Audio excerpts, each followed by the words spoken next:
এমন প্রহার করবা যে প্রহারের কারণে শরীরে কোথাও কোনো দাগ যেন না পড়ে, মাথায় কোনো আঘাত করা যাবে না, চেহারার উপর কোনো আঘাত করা যাবে না, শরীরে অন্যান্য অঙ্গে হালকা মারতে পারবা কিন্তু দাগও পড়তে পারবে না। সুবহানাল্লাহ বলেন।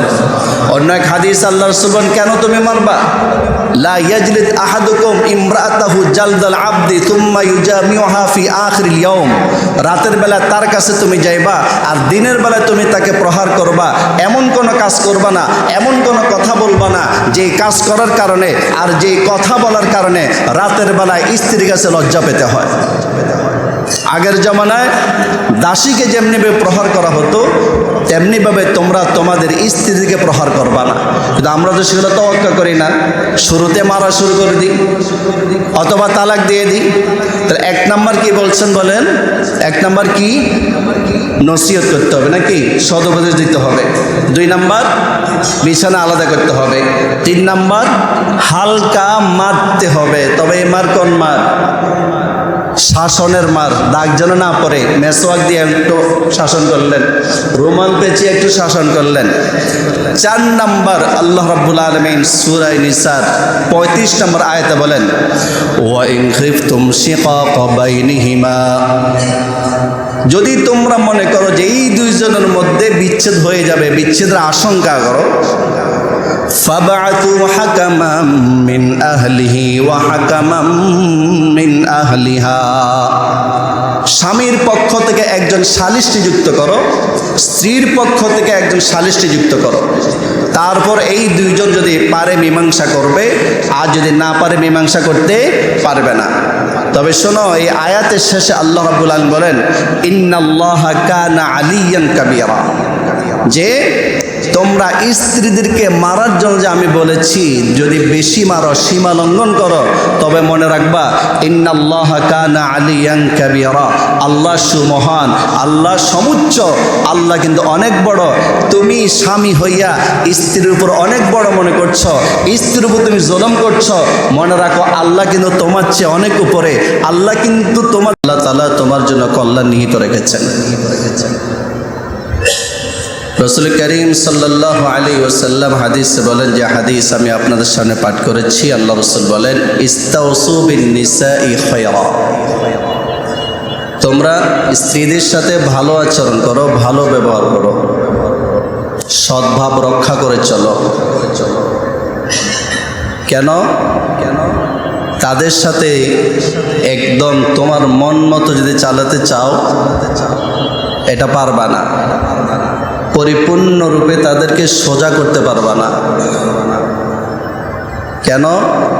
ফাইন্নাল মারআতা খুলিকাত মিন যিলইন, যে নারীদেরকে আল্লাহ তাআলা সৃষ্টি করেছেন পাঁজরের বাঁকা হাড় থেকে। ওয়া ইন্না আওয়াজা মা ফি যিলই আ'লাহু, পাঁজরের যে হাড্ডিটা বেশি বাঁকা, ওই হাড্ডিটা চুল করে। কোথায়? এই যে পাঁজর যে হাড্ডিগুলো, নিচু হাড্ডি আছে, মাঝখানে আছে, উপরেও আছে। আল্লাহ রাসূল বলেন, পাঁজরের বাঁকা হাড্ডি থেকে নারীদেরকে তো সৃষ্টি করা হয়েছে, শুধু বাঁকা হাড্ডি না, যেটা বেশি বাঁকা ওইটা থেকে। আর সেটা উপরে না নিচে? রাসূল বলেন আলাহু, উপরে, উপরেটা বেশি বাঁকা, ওটা একটু বড়, তো বাঁকাটা একটু বক্রতাটা বেশি, ওইটা থেকে সৃষ্টি করা হয়েছে। তো তুমি কিভাবে চাইবা যে একদম তোমার মন মতো চলবে, পরিপূর্ণ সোজা করবা? রাসূল বলেন, ফাইন যাহাবতা তুকিমুহু কাসারতাহু, তুমি যদি এই হাড্ডিটাকে, বাঁকা হাড্ডিটাকে একদম সোজা করতে যাও, তাহলে ভেঙে ফেলবা, মানে তালাক হয়ে যাবে, সংসার টিকবে না। তাহলে কি করব? বাঁকা অবস্থা রেখে দেবো? না, একটু চেষ্টা করো, সংশোধন করার চেষ্টা করো। সংশোধন করার চেষ্টা যদি না করো, ওয়া ইন তারাকতাহু, তাকে যদি ভালো বানানোর চেষ্টা না করো, তাহলে তো লাম ইয়াজাল আওয়াজা, ওইটা বাঁকা থেকেই যাবে। বাঁকা হাড্ডি থেকে আল্লাহ রাব্বুল আলামিন সৃষ্টি করেছেন, পরিপূর্ণ সোজা করতে পারবা না, আবার একদম ছেড়েও দেবা না, তাহলে তো পরিপূর্ণ বাঁকাই থেকে যাবে। সংশোধন করার চেষ্টা করবা, এর মধ্যে যতটুকু ভালো হয় আলহামদুলিল্লাহ, কিছু দোষ ত্রুটি যদি থাকে তাকে নিয়ে তোমার সংসার করতে হবে। কত সুন্দর সমাধান! অন্য এক হাদিস আল্লাহ রাসূল বলেন, ক্বালা রাসূলুল্লাহ সাল্লাল্লাহু আলাইহি ওয়াসাল্লাম, লা ইয়াফরুকু মুমিনুন মুমিনাতান, যে কোনো স্বামী কোনো স্ত্রীর বেশি দোষ খুঁজবে না, বেশি খোঁচাখুচি করবে না। কোনো স্বামী তার স্ত্রীর প্রতি রুষ্ট হয়ে থাকবে না। স্ত্রী যদি তোমার ভালো না লাগে কোনো কারণে, কোনো দোষের কারণে, ফাইন কারিহা মিনহা রাদিয়া মিনহা বিআখারা, কোনো দোষের কারণে তোমার কাছে তোমার স্ত্রী যদি ভালো না লাগে, তার কি কি গুণ আছে সেগুলো তো অনুসন্ধান করো। সব তো আর দোষ না, কিছু গুণও তো আছে, কিছু না কিছু গুণ তো অবশ্য আছে। যেই দোষের কারণে তোমার কাছে তোমার স্ত্রী ভালো লাগছে না, ওই দোষটা বাদ দিয়া কি কি গুণ আছে সেই গুণগুলো খোঁজো আর বের করো। তখন তোমার মনের মধ্যে একটা প্রশান্তি আসবে যে না, দোষে গুণে মানুষ, আমি স্ত্রী নিয়ে সংসার করব। শুধু দোষগুলো দেখলা, গুণগুলো তুমি দেখলা না, এটা তো হবে না। একজন আল্লাহওয়ালা ছিলেন, বড় বুজুর্গ, মির্জা মাজহার জানা রহমতুল্লাহ আলাই। মির্জা মাজহার জানা রহমতুল্লাহ আলাই অনেক উঁচু মাপের বুজুর্গ ছিলেন, কিন্তু ওনার মেজাজটা ছিল খুব রুক্ষ মেজাজ, খুব রুক্ষ মেজাজ। এক লোক তার কাছে মুরিদ হওয়ার জন্য আসছে সকালবেলায় নাস্তার সময়। তো মির্জা সাহেব তাকে নাস্তা করার জন্য দিলেন, রুটি দিলেন আর হালুয়া দিলেন।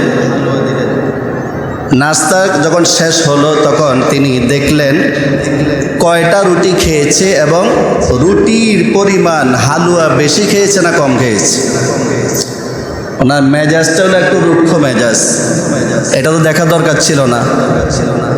উনি দেখতেছেন যে কয়টা রুটি খেয়েছে, আর রুটি অনুযায়ী হালুয়া বেশি খেয়েছি খায় নাই, এটা দেখতেছে। দেখে যে একটু হালুয়াটা পরিমাণে বেশি খাওয়া হয়ে গেছে রুটি থেকে।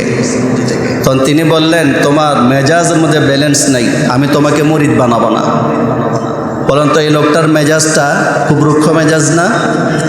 এমন লোককে আল্লাহ রাব্বুল আলামিন তেড়া একদম স্ত্রী দান করলেন। ওর স্ত্রী মেজাজটা তেড়া একদম, খুব জ্বালায় স্বামীকে, এত বড় বুজুর্গকে।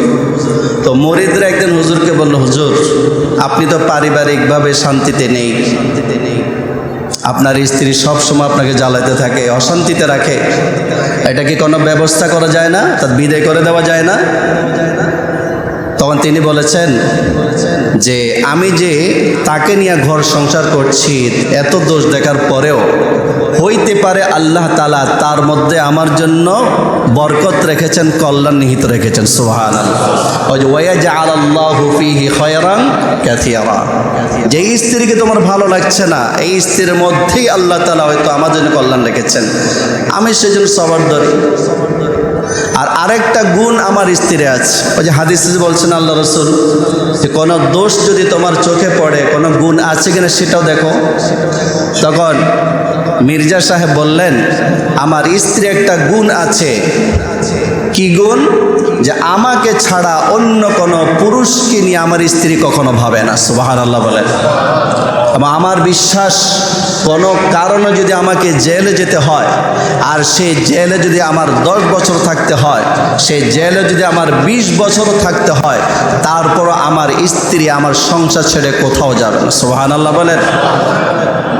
আমার স্ত্রীর অনেক দোষ আছে, কিন্তু এই গুণটা আছে, যখনই আমি আমার স্ত্রী গুণটার দিকে তাকাই তখন ওই দোষগুলো আমার আর চোখে পড়ে না। সুবহানাল্লাহ বলেন।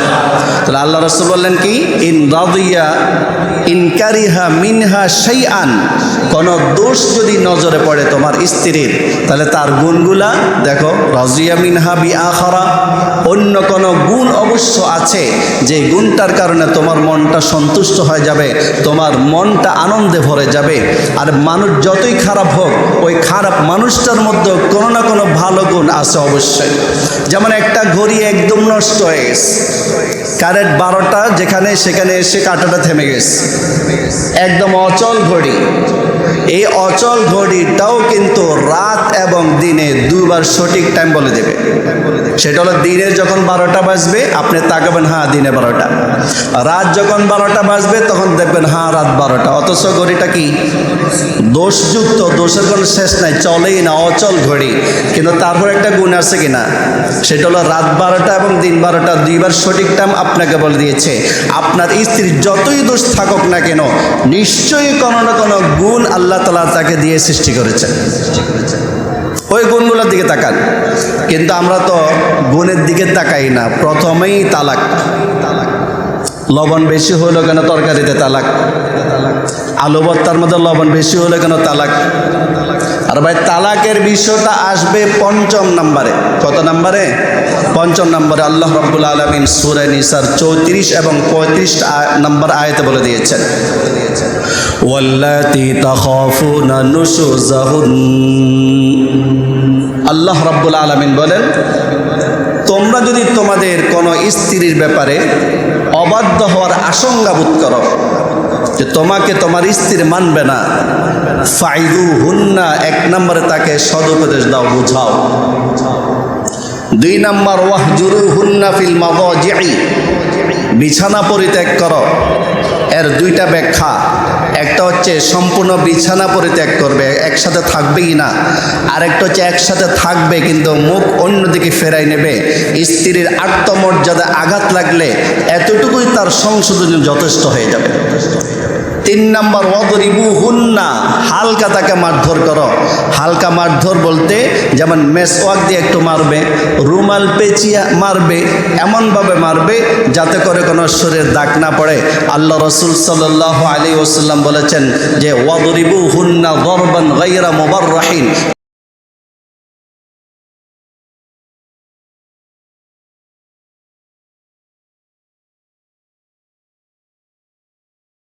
এমন প্রহার করবা যে প্রহারের কারণে শরীরে কোথাও কোনো দাগ যেন না পড়ে, মাথায় কোনো আঘাত করা যাবে না, চেহারার উপর কোনো আঘাত করা যাবে না, শরীরের অন্যান্য অঙ্গে হালকা মারতে পারবা কিন্তু দাগও পড়তে পারবে না। সুবহানাল্লাহ বলেন।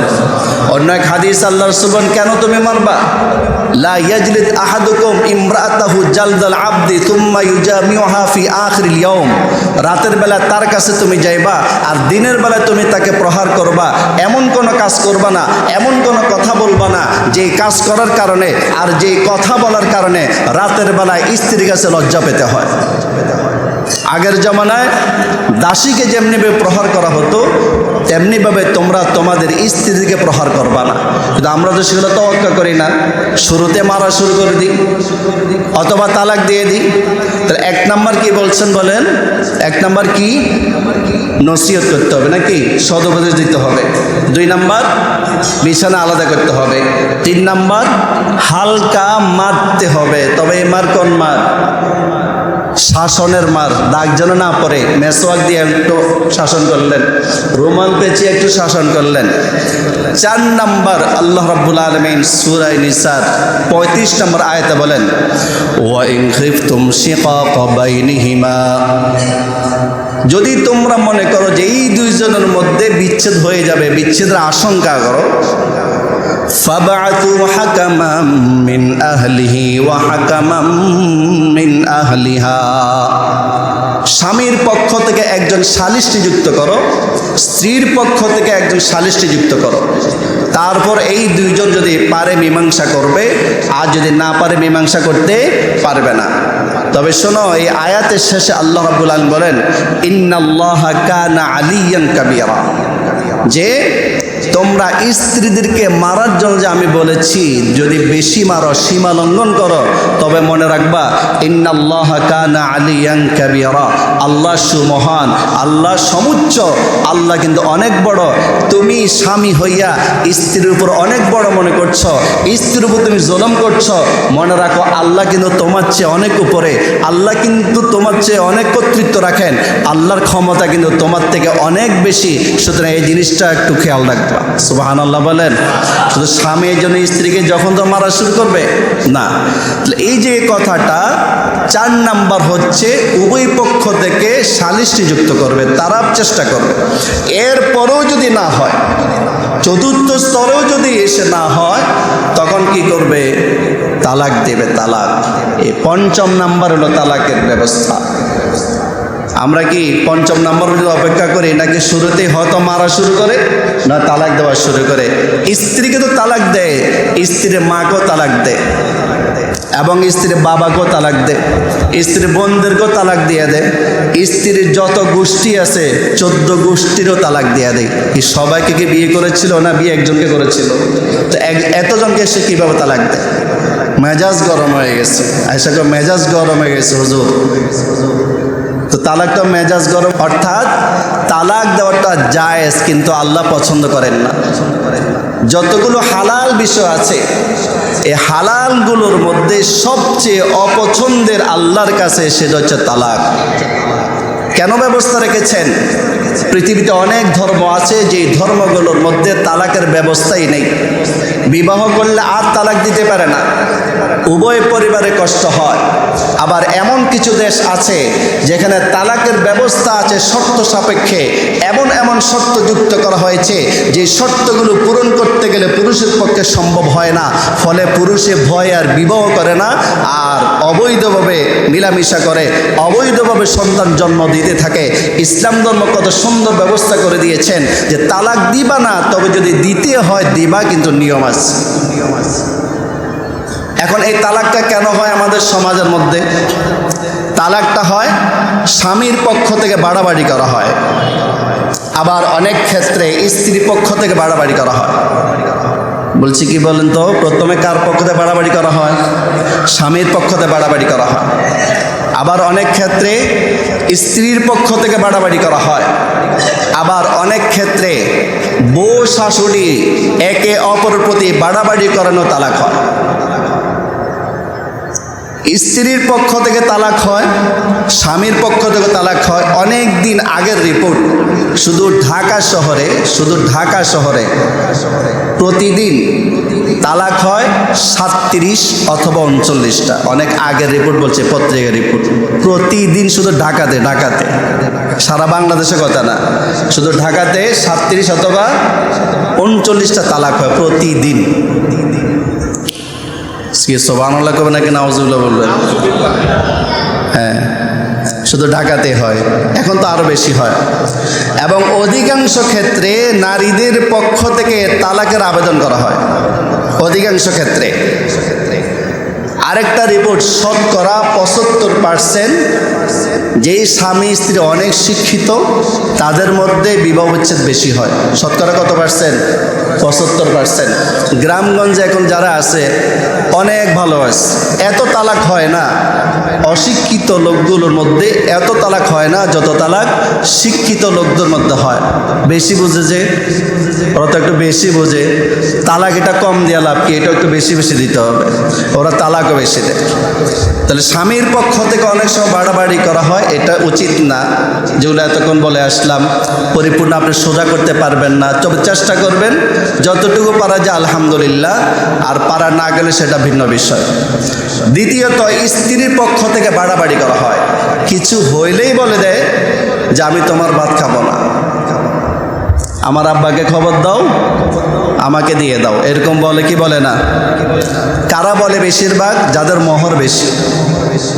ও জানে 10 লক্ষ টাকা কাবিন, 20 লক্ষ টাকা, 50 লক্ষ টাকা, সমস্যা কি, বাকি জীবন চলতে পারবো, আরেক জায়গায় বিবাহ বসতে পারবো, টাকাগুলো তো থেকেই যাবে। এই জন্য মোহরের বিষয় খেয়াল রাখবেন। আপনি যতটুকু পারবেন দিতে ততটুকু আপনি ধার্য করবেন এবং আপনি রাজি হবেন। যদি মনে করেন যে না, স্বামী স্ত্রী তো এক হয়ে গেছে, ওর টাকা মানে আমার টাকা, আমার টাকা মানে ওর টাকা, টাকা তো দিতেই হবে না, 1 কোটি টাকা মোহর। অনেকে এইটাই মনে করে যে মোহর তো দেওয়া লাগবে না, পরিশোধ করতে হবে না, এই জন্য বেশি ধরে। আর ওখানেই অশান্তিটা বেশি হয়, স্ত্রীর সুযোগ সন্ধানী হয়, স্ত্রী অপেক্ষা থাকে যে কোন সময় এই স্বামীর ঘর ছেড়ে অন্যদিকে চলে যাবে, সে জানে অনেক টাকা দিতে হবে। স্ত্রীর পক্ষ থেকে তালাক যদি চাওয়া হয় বিনা কারণে অযথা, قال رسول الله صلى الله عليه وسلم أيما امرأة سألت زوجها طلاقا من غير بأس فحرام عليها رائحة الجنة আল্লাহর নবী বলেন, যেই স্ত্রী অযথা শরীয়ত সমর্থিত কোনো কারণ ছাড়াই এমনি এমনি স্বামীর সাথে তালাক চায় যে আমাকে তালাক দিয়ে দাও, তালাক দিয়ে দাও, ফাহারামুন আলাইহা রাইহাতুল জান্নাহ, আল্লাহর নবী বলেন ওই স্ত্রী জান্নাতে প্রবেশ করা তো দূরের কথা, সে জাহান্নামের সুগন্ধিও পাবে না। নাউজুবিল্লাহ বলবেন না? জান্নাতে প্রবেশ করবে কি? জান্নাতের সুগন্ধিও সে পাবে না। শুধু অযথা যদি তালাক দাও, আমাকে তালাক দাও, আমি তোমার ঘর করব না, আমি চলে যাব, বারবার শুধু এই কথা বলে অযথা। এই সমস্ত স্ত্রীদের সাবধান হতে হবে। আর আমার এই কথাগুলো ওই স্ত্রীদের খারাপ লাগবে যাদের মধ্যে এই খারাপ স্বভাবটা আছে। আর যদি এই স্বভাবটা না থাকে, খারাপ স্বভাবটা না থাকে, কথাগুলো ভালো লাগবে, খারাপ লাগবে না। আপনারা কি বলেন? আল্লাহ রাসূল সাল্লাল্লাহু আলাইহি ওয়াসাল্লাম নারীদেরকে উদ্দেশ্য করে বলেন, ইয়া মা'শারান নিসা, হে মহিলারা, তাসাদ্দাকনা, তোমরা বেশি বেশি সাদকা করো।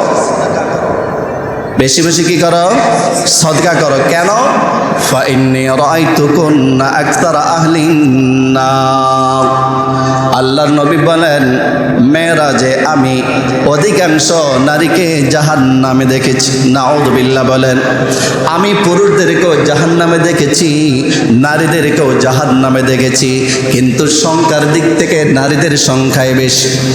সুবহানাল্লাহ বলবেন নাকি নাউযুবিল্লাহ বলবেন? একটু জোরে বলেন নাউযুবিল্লাহ। এই জন্য আল্লাহ রাসূল বললেন তোমরা বেশি বেশি সাদকা করো। আরেক হাদিস আছে, তোমরা বেশি বেশি ইস্তেগফার পাঠ করো। কারণ যেই স্ত্রী বেশি বেশি দান সদকা করবে এবং বেশি বেশি ইস্তেগফার পাঠ করবে, মহান আল্লাহ রাব্বুল আলামিন ওই স্ত্রীকে জাহান্নামের আগুন থেকে রক্ষা করবেন।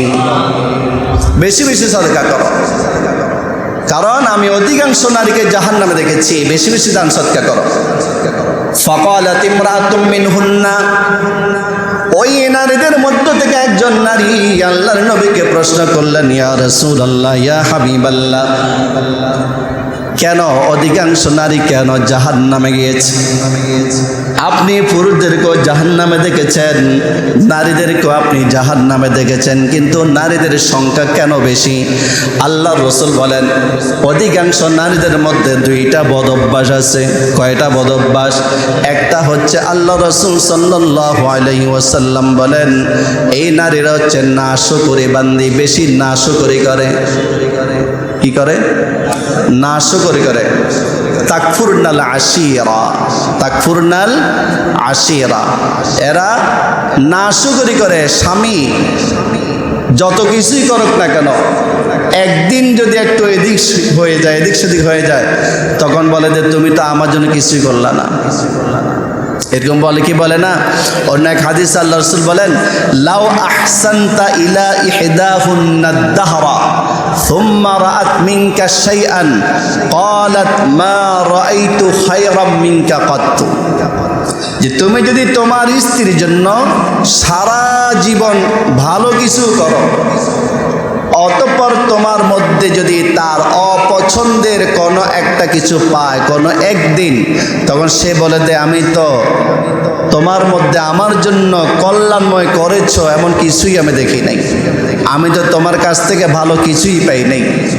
যে অধিকাংশ নারী জাহান্নামে কেন যাবে? আল্লাহ রাসূল সাল্লাল্লাহু আলাইহি ওয়াসাল্লাম বলেন এই জিনিসটা আছে। কোন জিনিসটা আছে? বাস আমার এটাই উদ্দেশ্য। অধিকাংশ নারী স্বামীর কি করে? নাশকরি করে। এখন নাশকরি করলে জাহান্নামে যাবে কেন? কেন জাহান্নামে যাবে? যেই স্ত্রী স্বামীর নাশকরি করবে, ওই স্ত্রী আল্লাহরও নাশকরি করবে। কি বললাম? যে স্ত্রী স্বামীর নাশকরি করবে, ও স্ত্রী কার নাশকরি করবে? আল্লাহরও নাশকরি করবে। কিভাবে? স্ত্রীর জন্য স্বামী অনেক কিছু ভালো কাজ করেছে, এখন স্ত্রী ভালো কাজগুলো দেখে নাই। স্ত্রী কি কি কি করেছে স্বামী তার জন্য, এগুলো কিন্তু দেখে না। স্বামী তার জন্য কি কি করে না এগুলো দেখে। কি বললাম? এতদিন পর্যন্ত স্বামী কি কি করেছে, স্ত্রী এগুলো দেখে না, স্বামী কি কি করে নাই এগুলো দেখে।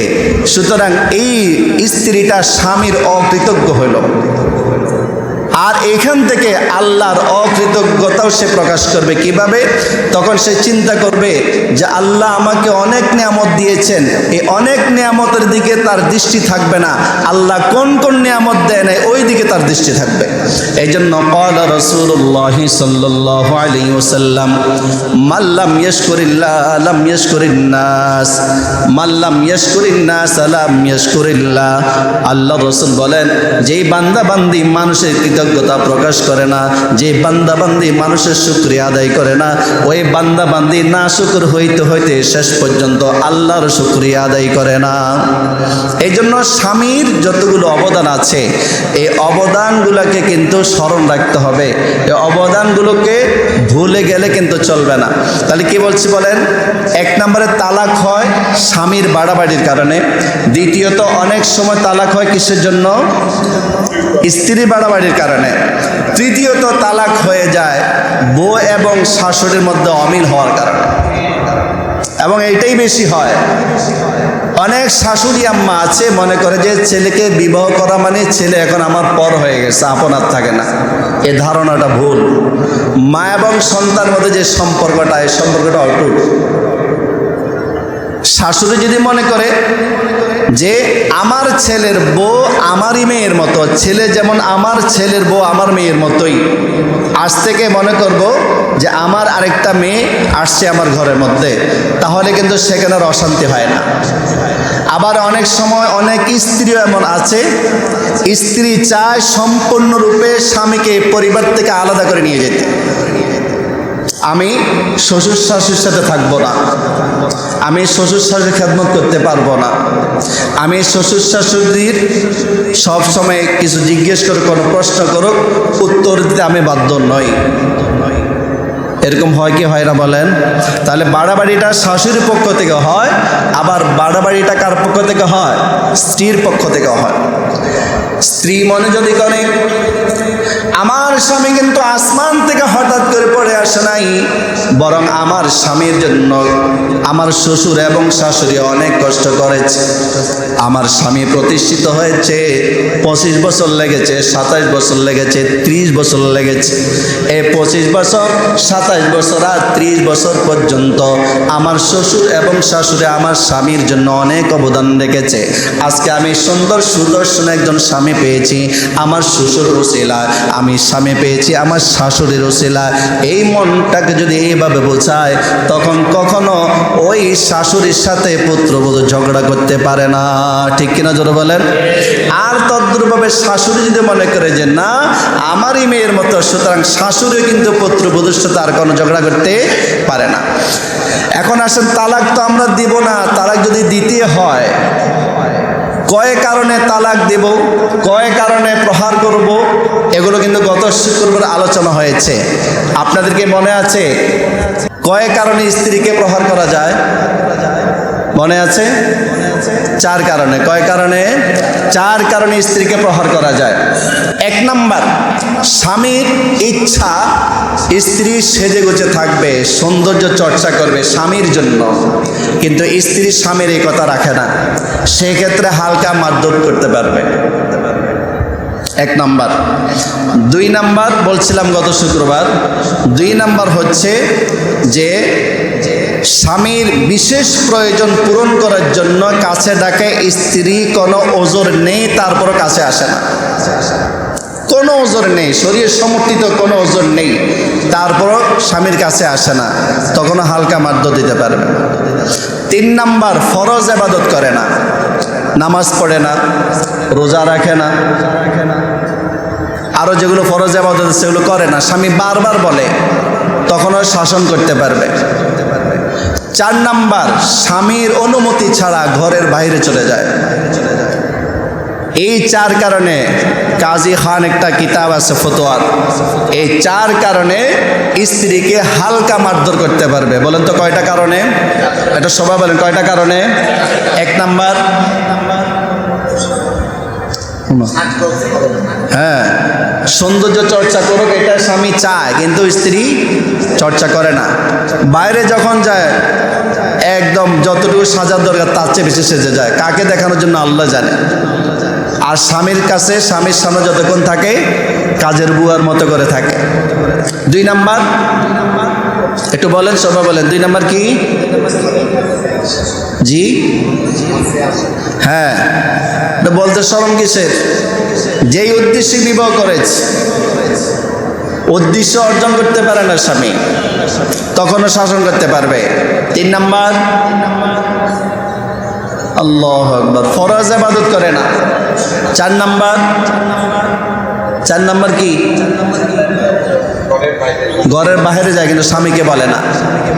এখন তো যুগের এত পরিবর্তন, স্বামী কোথায় গিয়েছে, ঘর থেকে কখন বের হয়েছে, কয়টা বাজে আসছে, স্বামীকে টাইমের হিসাব দিতে হয়। নাউজুবিল্লাহ বলেন। স্ত্রী হিসাব দিতে হয় না। স্বামী এই ভয়ে আতঙ্কে 4 ঘন্টা যদি বাসার বাইরে থাকে, এর মধ্যে 12বারেরও বেশি ফোন দিতে হয় যে আমি এখন অমুক জায়গায় আছি, এত হিসাব দিতে হয়। আর স্বামীও ভয় পায় স্ত্রীকে, এগুলো চলবে না।